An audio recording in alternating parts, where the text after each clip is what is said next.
Hello folks, I haven't done one of these in a while, so I'm going to do a tonight's concoction. Actually, it's only about 3 o'clock, so I wouldn't call it tonight's concoction.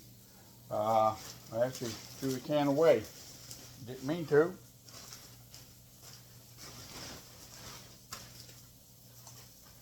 Yep.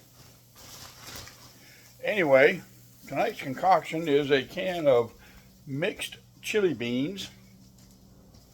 Can you see me? It's dark, I know. Okay. So, this is what we got here. And I know it's written backwards there. Mixed chili beans. That's what we're using. Cooking those up. Chopped up some sausage. And we're going to use that. You can see it right there.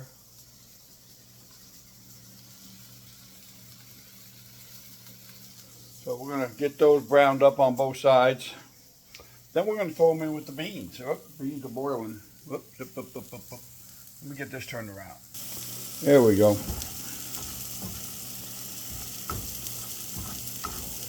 So, I'm house sitting for a friend and watching his dogs.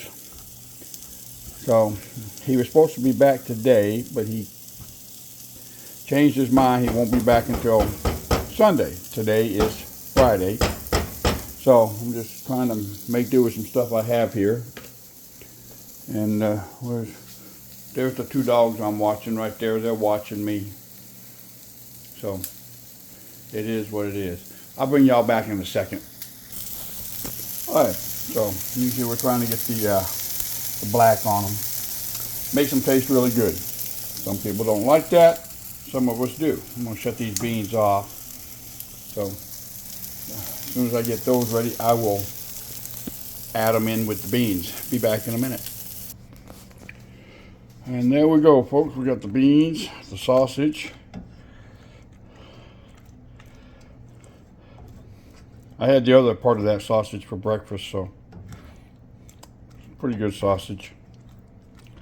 It's not the best in the world, but it's not the most expensive either. So, and I will put y'all on pause and I'll tell y'all how this tastes. Okay, folks. Tastes pretty good. It's still hot. And if I didn't tell you, those mixed beans are red kidneys, black beans, and pinto beans. Tastes pretty good with the sausage in there. And I'm sure a lot of people have had this before. So, but it does taste good. And I'm going to go ahead and stop this video. Y'all hit that subscribe button for me. I sure would appreciate it. And I'm going to eat this while I watch my my YouTube video on this retired gentleman doing the Great American Loop. He's now in the Erie Canal going to Lake Oneida. So, started out in Florida. So, pretty good. Older gentleman. Got a bad back like me. So, y'all have a blessed day and stay safe.